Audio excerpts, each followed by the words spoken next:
to top it all off, we had a marlin attack our boat, which we initially thought was a shark attack, but it was essentially midday, and we were we were rowing one of our shifts, and we got rammed by what felt like a truck, and we quickly realized that a marlin's bill had punctured the hull of our boat and Holy missed cow. my teammate's leg by about 6 inches.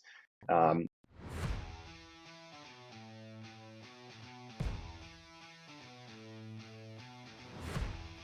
Hi, Mike Ritchie here from D3 Multisport Triathlon Coaching. On today's Trust the Process podcast, we're talking with D3 athlete Dixon McDonald. Dixon recently finished Ironman Florida in sub 9:30 with a 45 plus minute PR. Definitely had some challenges this season, sprained an ankle, had some back issues. 8 weeks out from the race, we weren't sure he was even going to be on the start line. He is just one tough guy.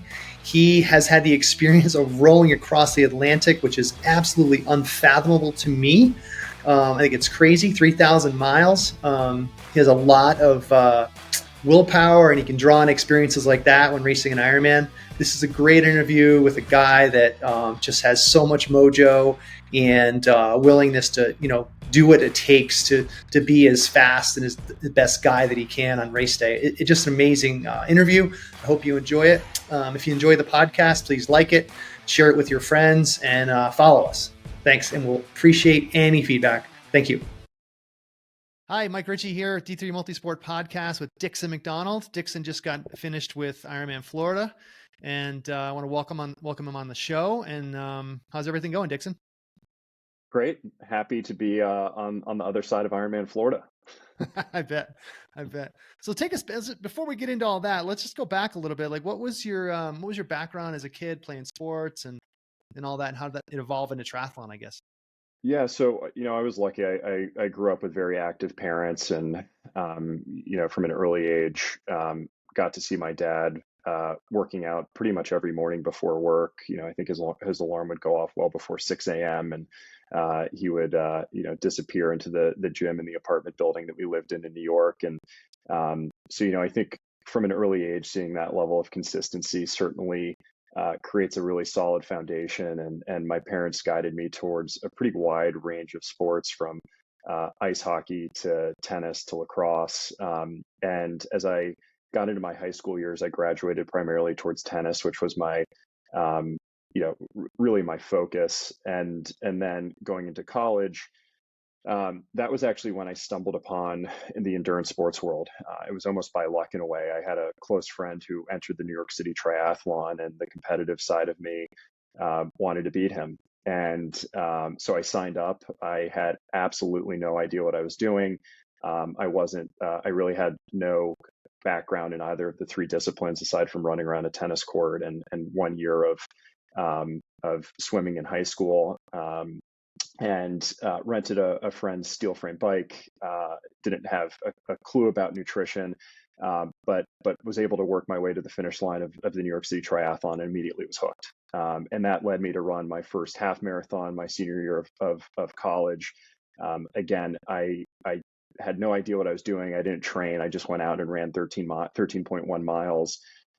And I couldn't walk for about 3 to 4 days afterwards. But I was looking at my times thinking, what, if I actually start putting some work into this thing, I might have some, somewhat respectable times. And when I graduated from college, I was introduced to an amateur triathlon team called Full Throttle Endurance that kind of became my second family in a way. Mm-hmm.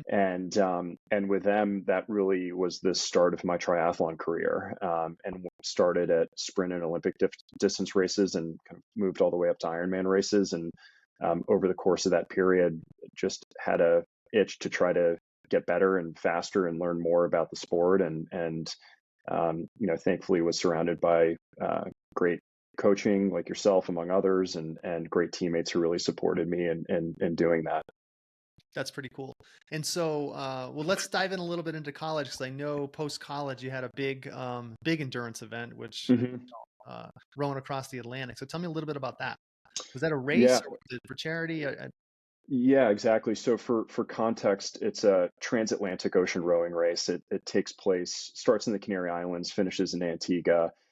It's 3,000 miles, and I had put together a four-man team to do this race unsupported for charity. And it's an annual race. And the year we did it, initially when we signed up, there were a little over 30 teams and a little over 100 rowers that had signed up. And that was in right around 2018 for a December 2020 start. And as we all know, COVID hit in March or so of 2020. Everything shut down, including gyms, borders, etc. And so my three teammates and I were really unsure whether or not we'd actually get to the start line of this race. And we were lucky in that thankfully the borders opened up a little bit, and we were able to complete the training that we needed, which included logging 120 hours in one of the ocean rowing boats and a variety of different certifications that we needed, ranging from short range radio to sea survival. And being a kid from New York City, having grown up in an apartment, I certainly never thought that I would be taking a sea survival class ahead of rowing a boat across the Atlantic Ocean. Right. But we were lucky in that we were able to get through through training and through the depths of COVID in a healthy way, and ended up on the start line December 2020. And it took us 36 days, 5 hours and 10 minutes to complete the journey. And while we were out there, we faced everything from 30-foot waves to two massive storms, one of which wasn't even on the radar, so it caught us completely off guard. We had a power outage on day 7 near capsize with the snap door, and then to top it all off, we had a marlin attack our boat, which we initially thought was a shark attack, but it was essentially midday, and we were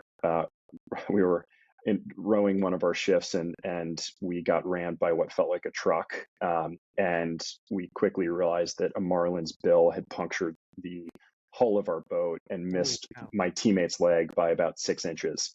And the shift patterns, just to give a sense of kind of how grueling this race is, you row in shifts of 2 hours on, 2 hours off, 24 hours a day. So you never sleep for more than about an hour and 45 minutes at one time. You're burning close to 10,000 calories a day, and you're not consuming more than probably 5,000. So you're kind of in the state of constant calorie deprivation. And because you're not walking on the boat at all, it's a 28-foot long or so boat and maybe 3.5 feet wide. Your calf muscles essentially atrophy. In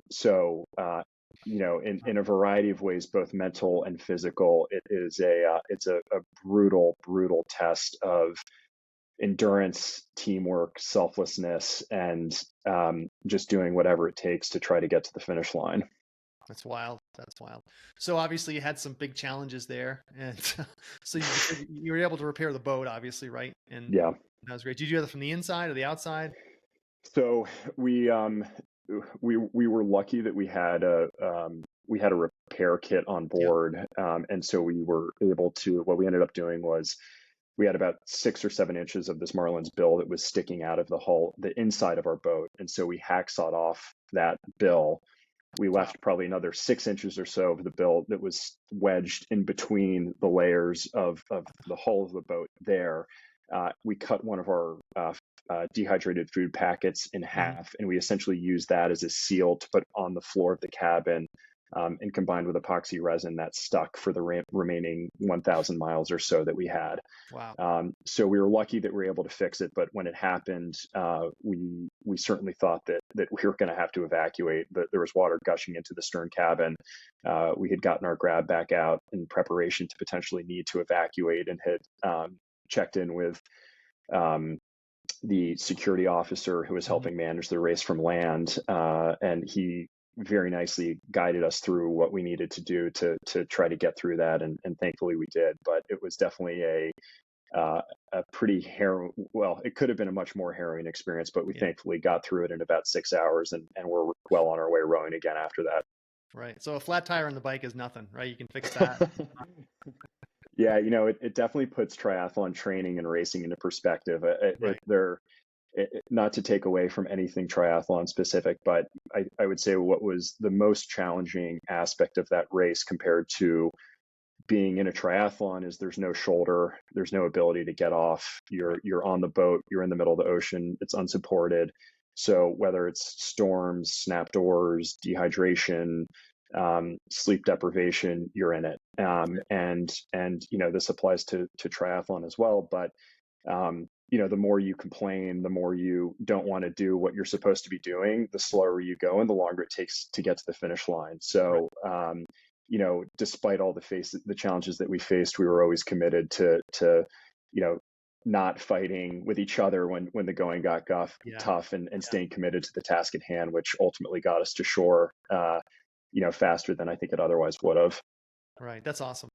I mean, what great lessons to take with you, especially Mm-hmm. training for a 9-10 hour event that Mm-hmm. you want to go as fast as you can, right? Mm-hmm. That's the whole Yeah. idea. So do you think that some of those lessons played your part in racing long distance triathlon? Like you can kind of pull some of those thoughts up and say, okay, this isn't as bad as this situation, right? Mm-hmm.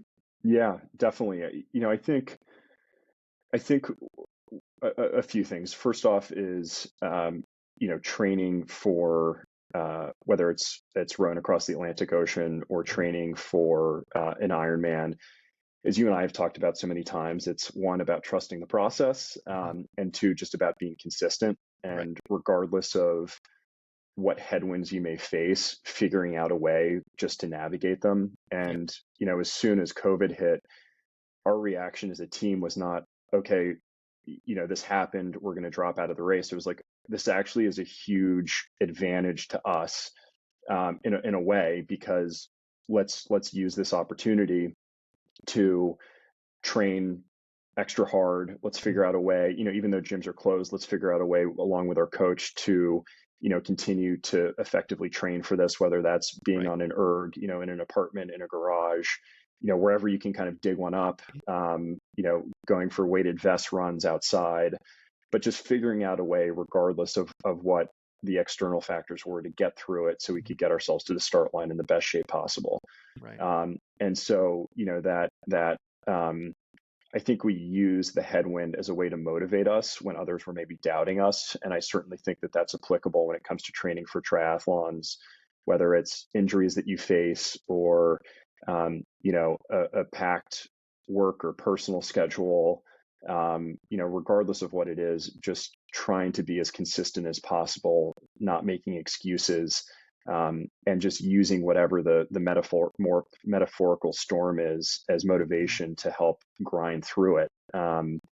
And again, as you and I have talked about, in a way, when you face a lot of those hardships in training, it just better prepares you for race day.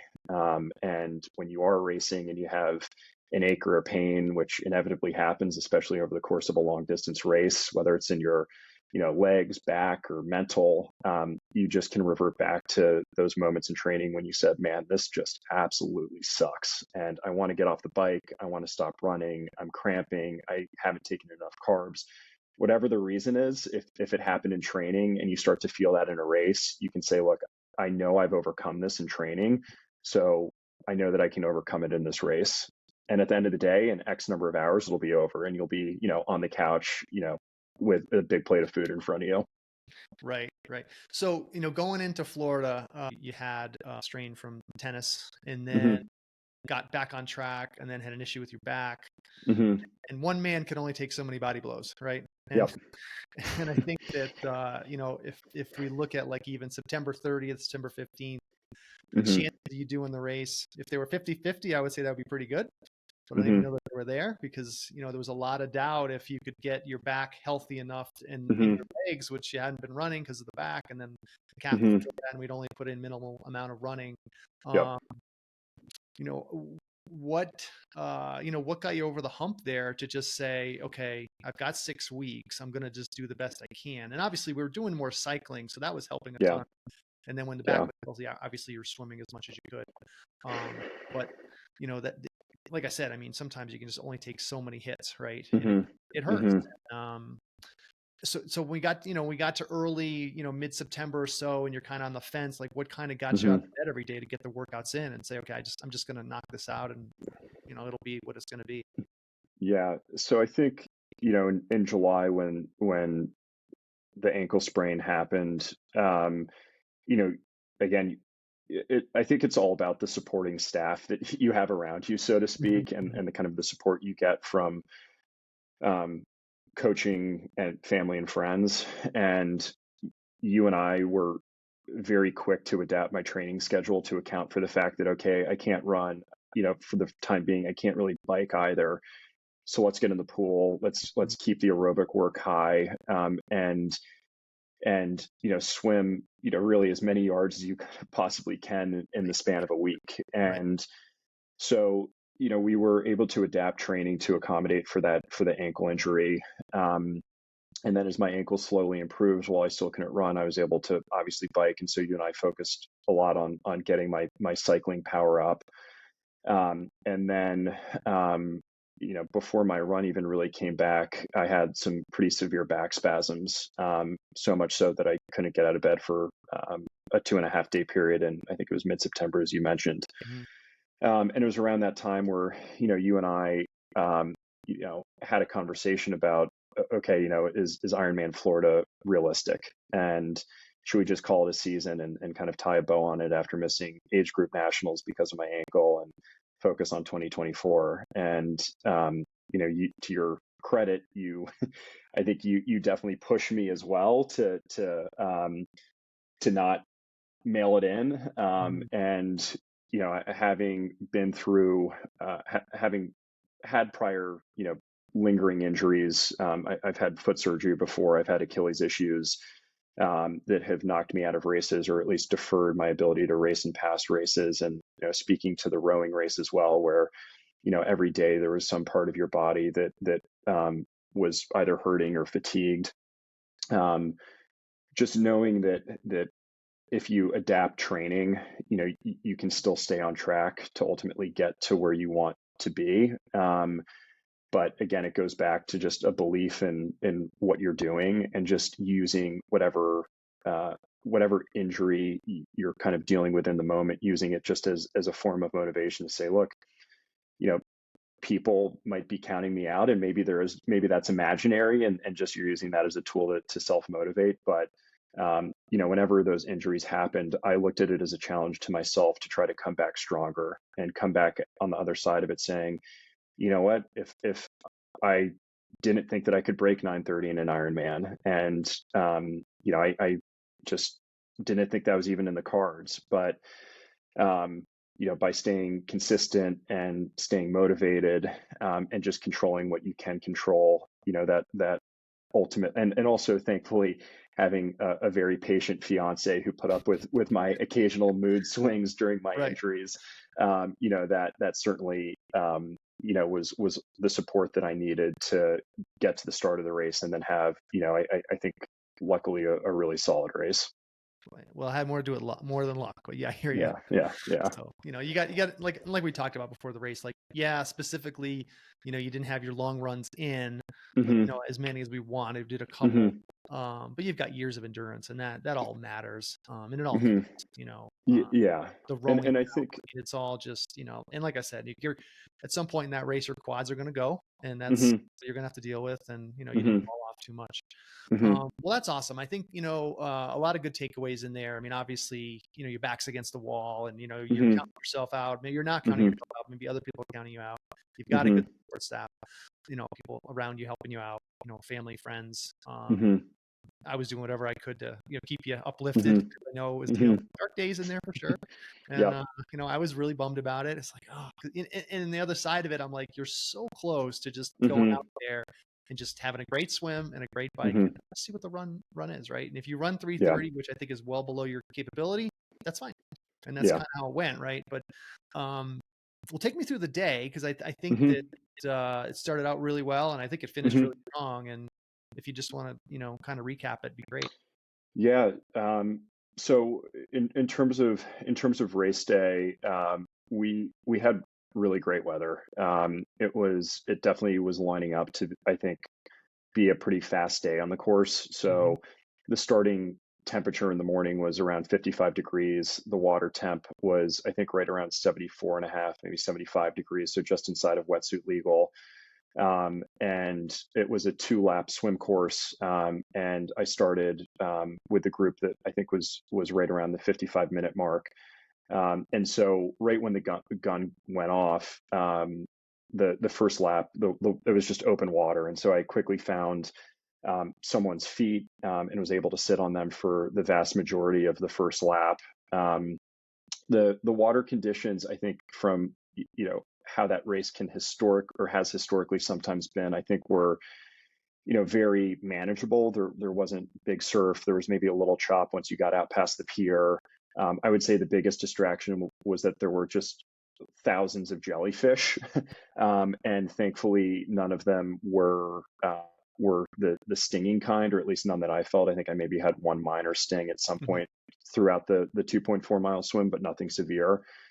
And then the second lap, you had to get out of the water, run for about 100 or so yards on the beach, and then start the second lap, and then you kind of plow into the back swim pack that had fairly recently got into the water. And so that was a little challenging, just trying to navigate around a pretty huge pack of other age group athletes that were just starting their first lap of the swim.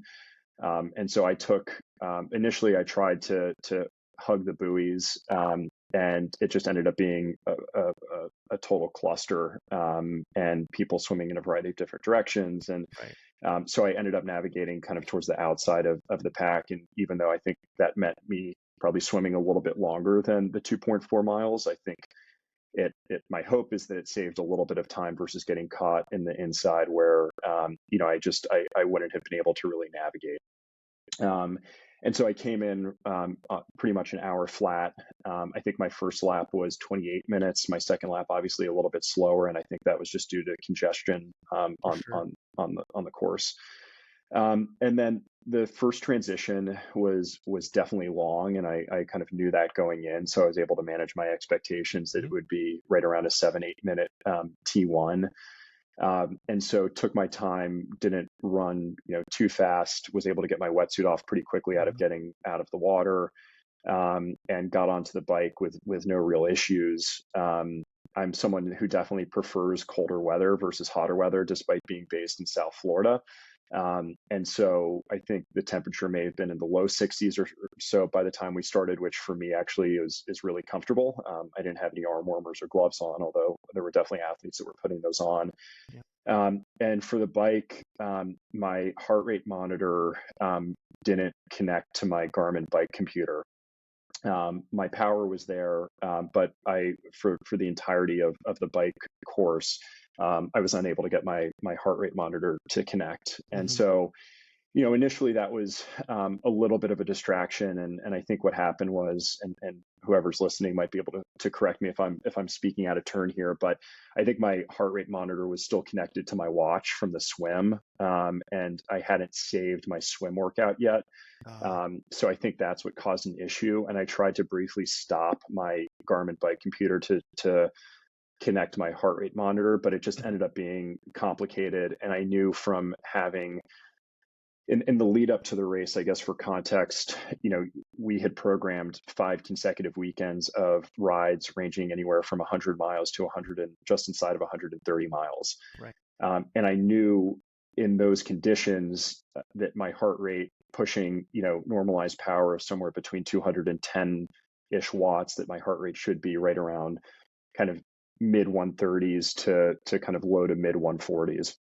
And so I quickly just trusted that my power numbers were correct, and based on the handful of 100+ mile rides that we had done within those power ranges, that if I stuck to that power, that I would be hopefully fine getting off the bike.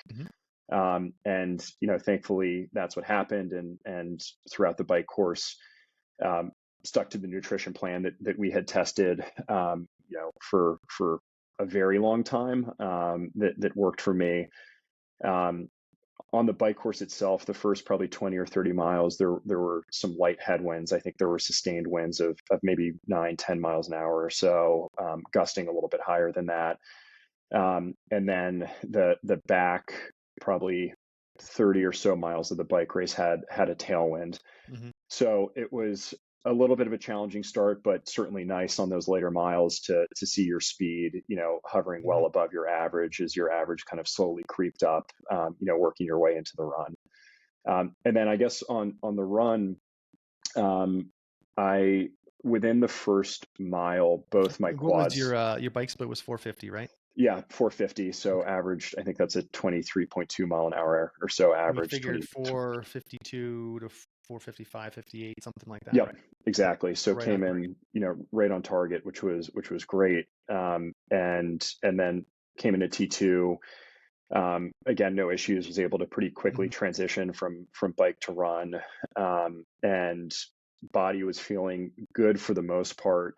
Although I would say what was most challenging about the Ironman Florida bike course, despite being I think a fast course, is that it's flat, so you're in aero for 98% of that Mm-hmm. entire bike course, and that definitely affects your shoulders, your neck, your back, pretty dramatically. And again, having trained in South Florida, which is flat as a pancake, we were lucky in that, I just got to train in that exact environment. But, when you are training, maybe you get up a little bit more than you actually do on race day. So that was, certainly a challenge on race day, but I think one that we were, ultimately prepared for. Mm-hmm. And then on the bike course, the goal was to run right around 740 to 8 minute or so miles.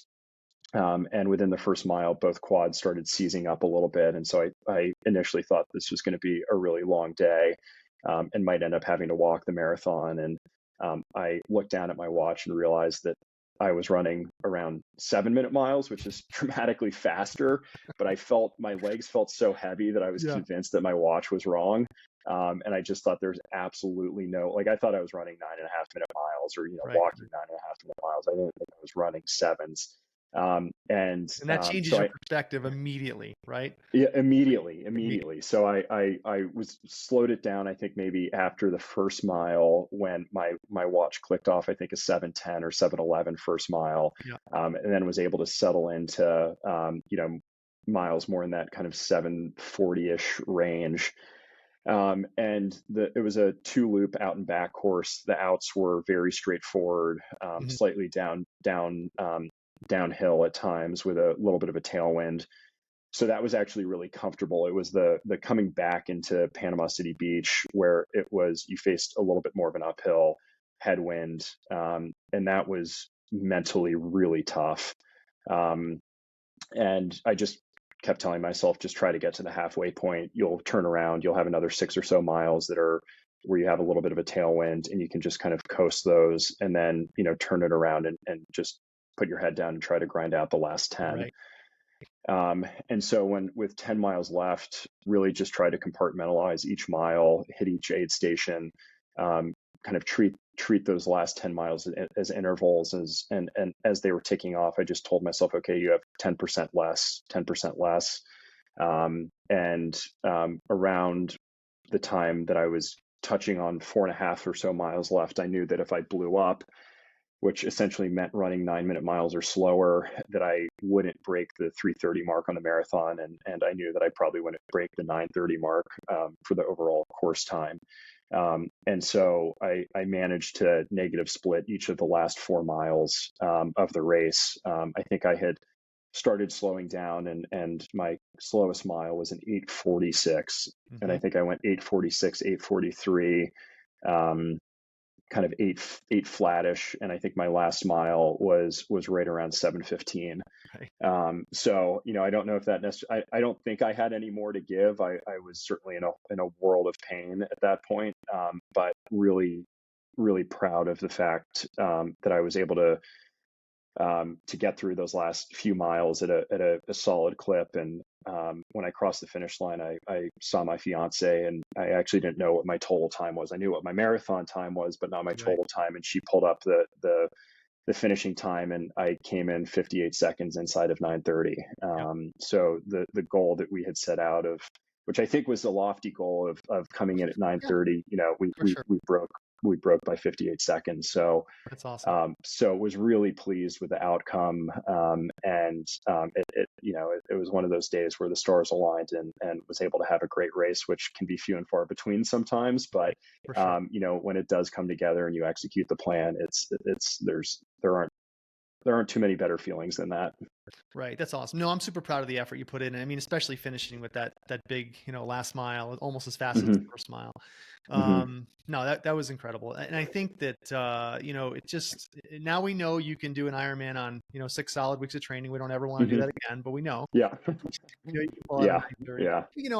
Like we talked about, there's a lot of time left on the table in terms of, Hmm. because that run fitness, when you get it up to where it needs to be, it affects Hmm. everything, right? It makes Hmm. swimming easier, it makes biking easier, Yep. and biking, even biking a 4:45, 5 minutes less is going to give you some more energy, Hmm. for the run. And so that run, I mean, you probably got a good 15, 20 minutes there. We can probably take out of that, which I'm Yeah. looking forward to.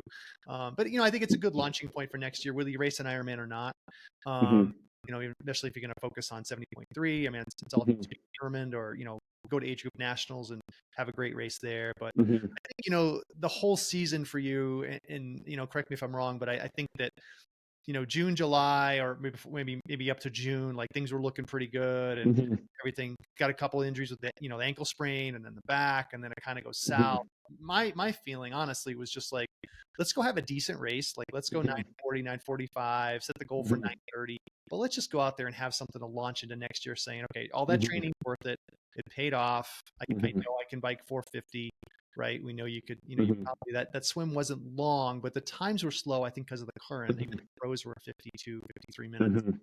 Hmm. So that was off by a good, whatever that is, a few percentage points there. But Hmm. um, I just wanted to see you launch into next year saying the training was worthwhile. I had some value, and now I Yeah. can launch into next year with some motivation, not finish the season like, mid-September, putting a bow on it, like you said, and just Hmm. being like, okay, what do we do? Do a half marathon in December? Like, that wasn't gonna Yeah. quench your No. thirst, No. Definitely not. And just briefly speaking to the beginning of the season, I had a really strong beginning of the season. We decided to race Challenge Miami, and had a really good race there. I think finished in 4 hours and 19 minutes. And then pretty soon thereafter ran a half marathon and ran a 120 half. And then there was an Olympic distance race nearby in South Florida, and came in, I think, third overall in that race, on the amateur side of things. And so I definitely had a huge amount of confidence going into early July, and then the ankle sprain happened, and it just kind of it felt like at the time that it just torpedoed all the work that we've been putting in, which was Yep. very frustrating. But again, to your point that you had made, you just, the sooner you kind of accept whether it's a failed workout, or you accept the Mhm. injury, the quicker you get over it, and the shorter amount of time that you're kind of stuck feeling bad for yourself.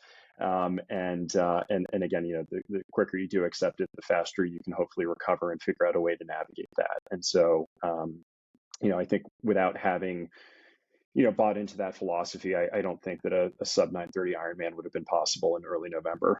Yeah, no, I mean, definitely a reach. I mean, definitely a reach, but you executed it, and the day went well. The weather was great. The swim was a little slow. I mean, look, that could have been a Hmm. 9:25 on a better, Yeah. swim day. Um, Yeah. but I think the other side is that all that fitness actually does matter, right? Hmm. And the old adage, and it's kind of a joke, but it's the truth. Like, you can't get a triathlete to work on a weakness unless they Hmm. get injured, right?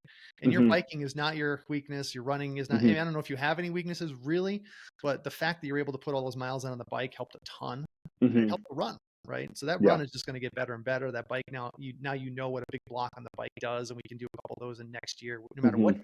you do. Hmm. So that stuff's all just, I think, low hanging fruit, which is a lot of fun to Hmm. look forward to coaching you, and what the race season looks like next year.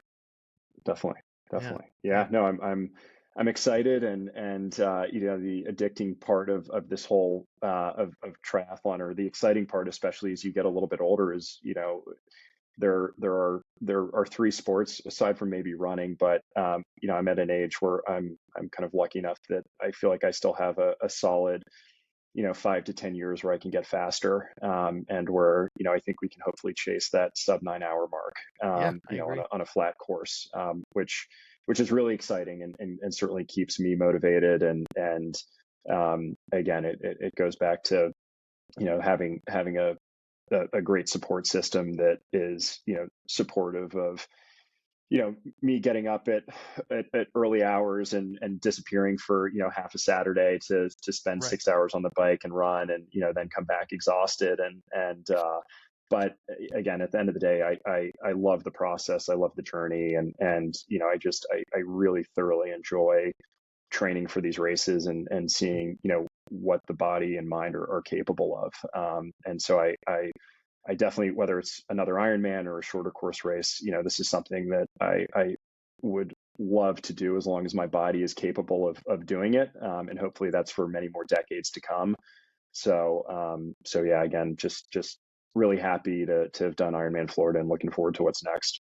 Awesome. Well, thanks so much for the conversation. I think we all had a lot of takeaways and learned a ton, so really appreciate it. Thanks for having me on. Yeah. All right.